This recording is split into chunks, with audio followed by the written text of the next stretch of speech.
Beleza.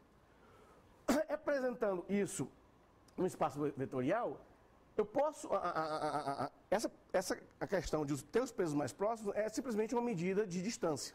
Tá? Quanto mais próximos são os pesos, mais perto um vetor está do outro. Vetor, coisa básica, né? E eu posso medir essa proximidade através do ângulo entre dois vetores. Tá? Eu não posso sair daqui. Quanto mais fechadinho for aquele ângulo acolá, significa que os pesos dos vetores estão mais próximos. Tá? Quanto mais aberto, significa que os pesos são mais diferentes, mais distantes. Tá? Então, quanto menor esse ângulo, significa que os pesos são mais próximos, significa que os vetores estão mais próximos, significando que os pesos são mais similares, significando que aquele documento é melhor para responder aquela consulta. Eu devo ranquear um documento mais próximo, segundo esse critério que a gente está colocando, num ponto mais alto do ranking, do que um documento que tem um ângulo maior. Todo mundo pegou a ideia? Tranquilo? Então é isso. Então, se eu pegar a minha consulta e pegar todos os documentos representados na minha base e calcular esse ângulo aqui, eu posso usar uma medida, por exemplo, de cosseno do ângulo, tá? Para ver o quão próximo ele está, eu vou poder ranquear os meus documentos baseado no valor desse cosseno. O documento ideal é o documento que tem um cosseno de 1, que é o documento que é simplesmente igual à consulta. Quanto mais diferente, mais aberto vai estar aquele cosseno, e o cosseno vai tender para zero. Porque aí o pior documento é um que está completamente ortogonal. Vai ser zero. Tranquilo? Na verdade, ele vai estar dirigindo para o outro lado. Que é os pesos completamente contrários. Beleza? Tranquilo? Então, eu posso usar, segundo essa minha metáfora, a medida do cosseno entre os vetores representando documentos e consultas para ordenar os meus documentos pela relevância. O que eu estou dizendo é que um documento que é mais próximo nesse espaço vetorial, muito provavelmente ele vai ser mais relevante para responder aquela consulta do que um documento que está mais distante. Beleza? Então tá bom. Vamos pegar a ideia, né? Porque se não pegou, aí vai começar a voar e vai complicar. Tá bom? E o que eu faço? Então eu vou simplesmente estender essa minha ideia agora para um espaço n-dimensional, onde n vai ser o tamanho do meu vocabulário, o número de palavras que eu tenho em todos os documentos da minha base de documentos. Tá?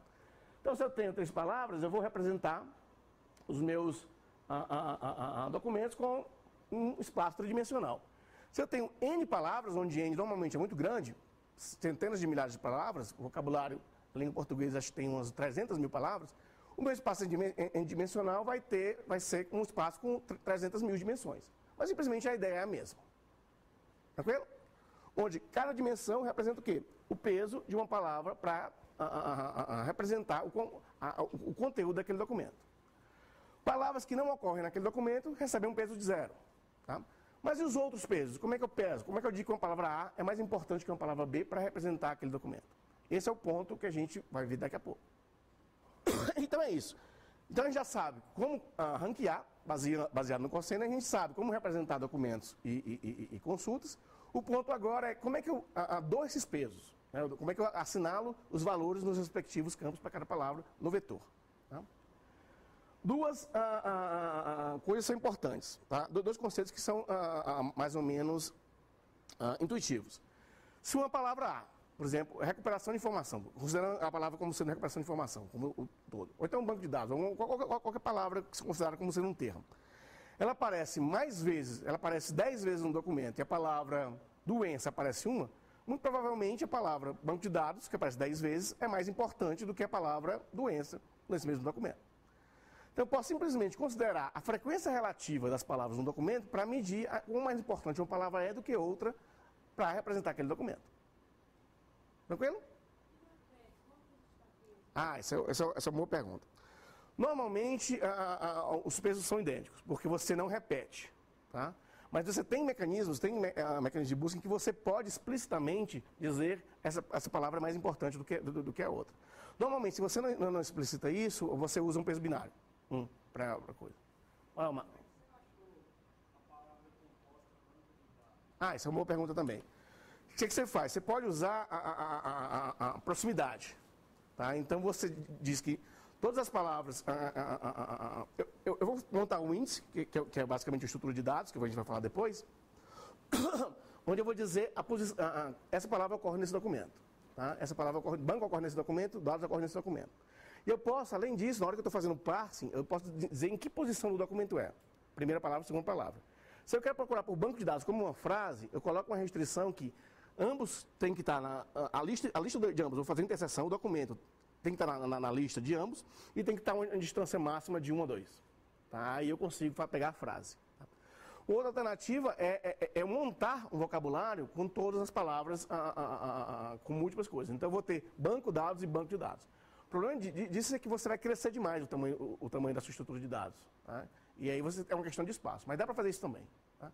Então, mas a principal estratégia para você fazer consultas com frases é usar proximidade. Beleza? Tranquilo, gente? Então, tá bom. Então, primeiro ponto, então, voltando aqui ao ponto dos pesos, uma primeira consideração é levar em conta a frequência do termo no documento. Então, um termo que ocorre mais vezes é mais importante para expressar o conceito daquele documento do que um termo que ocorre menos vezes, ou nenhuma vez. Tá? E o outro ponto, que é chamado IDF, tá. Depois aqui, ó, vocês assinam. A gente vai fazer um intervalinho de uns 20 minutos, depois que acabar esse primeiro módulo, aí quem não assinou, assina. Tá? Chegou atrasado. Outra coisa é a importância do termo, da palavra, dentro da coleção. O quão discriminativo é aquela palavra para separar documentos de relevantes de não relevantes. Exemplo, imagina uma coleção de documentos de história do Brasil. Tá? Basicamente, todos os documentos da coleção vão ter a palavra Brasil. Tá? Se eu colocar um cônsul do Brasil, eu vou recuperar todos os documentos. Tá? Então, é uma palavra um pouco discriminativa, porque ela ocorre em todos os documentos da coleção. Agora, se eu pensar na coleção de medicina e pensa numa doença rara, nome de doença rara, tá? Que ocorre muito pouco, ela vai aparecer em pouquíssimos documentos daquela coleção. Uma consulta que usa esse termo mais raro, que ocorre em poucos documentos da coleção como um todo, vai trazer só os documentos sobre aquela doença que eu estou procurando. Então, é uma palavra mais discriminativa. Tranquilo? Todo mundo pegou a ideia?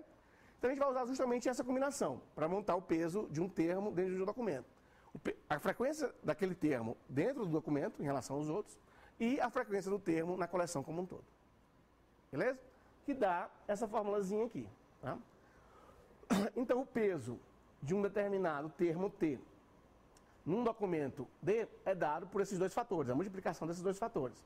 A frequência do termo no documento, que pode ser a frequência bruta, tá? 10 vezes, ou pode ser a frequência normalizada, por exemplo, a frequência de um termo dividida pela máxima frequência de qualquer termo no documento. Então, se eu tenho 10 vezes um termo A, a frequência máxima é do termo C 100, 10 dividido por 100. É uma frequência relativa. Aí vai depender da coleção e tudo mais, mas eu posso usar ambos. Tá? E a importância do termo na coleção é dada por esse fator chamado IDF, que vem Inverse Document Frequency, que é calculado dessa forma. Que é o log, depois eu falo o que serve o log, basicamente do número N de documentos na minha coleção, imagine que minha coleção tem 100 mil documentos, tá? Dividido pelo número NT, que é o número de documentos em que o termo T ocorre. Tá? Então, se eu tenho 100 mil documentos e o meu termo T ocorre em 10 mil documentos, vai ser log de 100 mil dividido por 10 mil. Vai ser log de 10, que vai dar 2 ponto alguma coisa, não lembro agora. Então. Tranquilo? O log aqui é só para dar uma suavizada. Por quê? Porque esses números aqui podem ser muito grandes. Porque normalmente o N pode ser muito maior do que o NT, principalmente para termos raros, tá? Termos que ocorrem em poucos documentos. Então, se eu não utilizasse o log, esse fator poderia estar na ordem de milhares e poderia dominar a equação aqui sempre. Tá? Então eu dou um log aqui para dar uma suavizada e tornar esse fator aqui mais próximo dos valores desse fator. Poderia ser um fator somatório, tá? Mas é simplesmente a forma que mais suaviza. Porque a soma poderia tornar as coisas muito próximas umas das outras. Então a multiplicação ela dá um afastamento maior. Se você pega então o número de casas decimais, se você fosse pegar a soma, os documentos ficarem muito próximos, aí poderia ficar difícil de diferenciar. Tá? Poderia usar outras coisas aqui, mas a multiplicação já dá essa separabilidade que eu quero nos valores. Bom, então vamos dar um exemplo. Tá? Então imagina que a minha coleção tem 4 documentos aqui e o meu vocabulário são apenas 3 palavras, tá? Palavras A, B e C. Então, documento 1 é escrito dessa forma, A, B, 3 vezes a palavra A, 1 vez a B, documento 2, 2 vezes a palavra A, 1 a C, documento 3 só tem a palavra A 2 vezes, e o documento 4 tem a palavra B 2 vezes. Tá? Então, eu vou calcular o IDF, a importância relativa dos termos na coleção, o quão discriminativo essas palavras são. Tá? Então, por exemplo, o IDF da palavra A é log de quê? Qual N, que é o número de documentos, então eu tenho 4 documentos nessa minha coleção, dividido por 3, que é o número de documentos em que o termo A aparece na coleção. Ele aparece nos documentos 1, 2 e 3. Tá? Então, log de 4/3 dá 28. O IDF da palavra B é log de 4 mesmo, porque 4/2, por quê? Porque a palavra B ocorre apenas nos documentos 1 e 4, então ela tem um IDF maior, ou seja, a palavra B é mais discriminativa nessa coleção do que a palavra A. Bom, e aí, tendo calculado os IDFs, eu posso agora calcular, montar o vetor para cá, para representar todos os documentos da minha coleção, vetor tridimensionais. Porque o meu espaço é tridimensional, porque eu tenho apenas 3 palavras no meu vocabulário. Então, o peso da palavra 1 no documento A é o IDF da palavra A, vezes a frequência do termo A no documento 1. O termo A ocorre 3 vezes, então 28 o IDF, vezes 3, 84. Mesma coisa aqui para a palavra B. A palavra B ocorre uma única vez no documento 1, vezes o IDF dele. E a palavra C tem o maior IDF, a mais discriminativa de todos, porque ocorre em um único documento. Contudo, ela não ocorre nenhuma vez no documento D1, portanto, a frequência dele é 0. E o peso dele vai ser 0 no documento 1. Então, o vetor para representar o meu documento D1 seria esse: 84 para a palavra A, 0,69 para a palavra B e 0 para a palavra C. E aí eu faço isso para todos os documentos da minha coleção e tem uma representação que eu posso manipular. Bom, a gente pode fazer a mesma coisa para a consulta. Isso vem a pergunta do nosso colega aqui, de branco, tá? Normalmente, eu represento como uma coisa binária, mas eu posso usar, por exemplo, também, aqui no caso eu estou usando o IDF para representar a consulta. Então, como as palavras da consulta estão contando uma única vez, eita. Então, a frequência dele na consulta é 1, tá? Mas eu multiplico pelo fator IDF também para dar o peso daquele termo na consulta, para usar mesmo na representação. Tranquilo?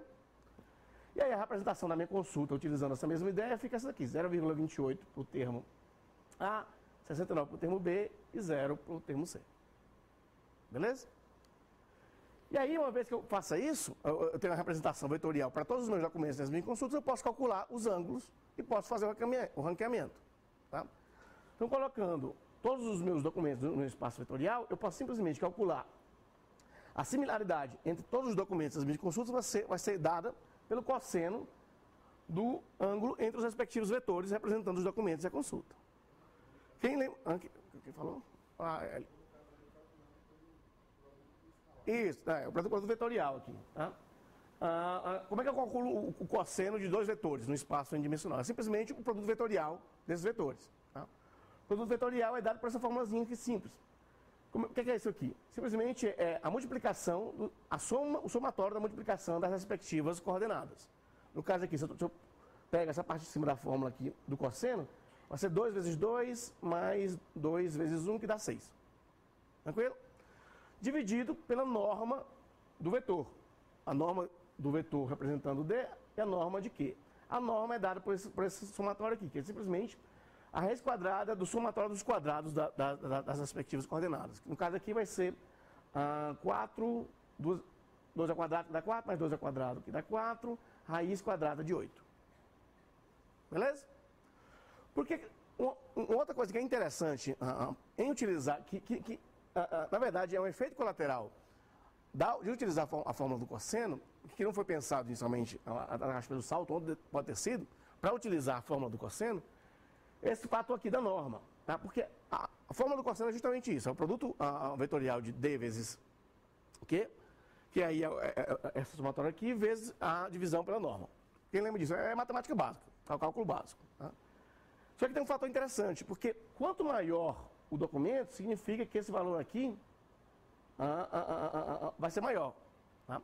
Então, como eu estou dividindo por ele, eu estou baixando a importância, os valores aqui vão ser um pouco menores para documentos que são maiores, porque esse valor aqui vai ser um valor maior do que um documento que tem menos termos, porque esse somatório aqui vai ter mais termos.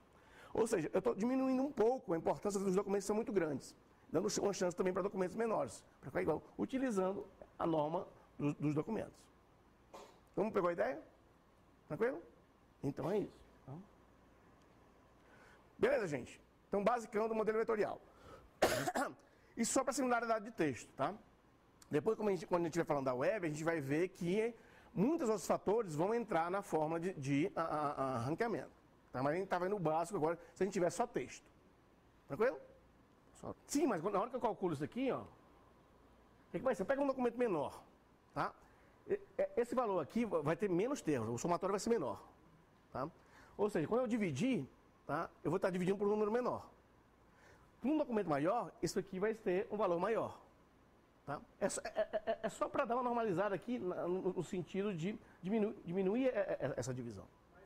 Tá? Mas do ponto de vista de cálculo, não, o ângulo vai ser o mesmo. Tá? Mas o que eu estou dizendo é que o ângulo vai ser o mesmo, independente do tamanho do documento. Então, eu estou dando uma chance maior para um documento menor ter um ângulo igual que um documento pequeno. Entendeu? Então, as chances são iguais, independente do tamanho deles. Se o ângulo for o mesmo, se a similaridade for igual. Por isso que eu estou dizendo que eu estou dando uma chance, estou igualando a chance de um documento maior e menor terem a mesma similaridade. Beleza?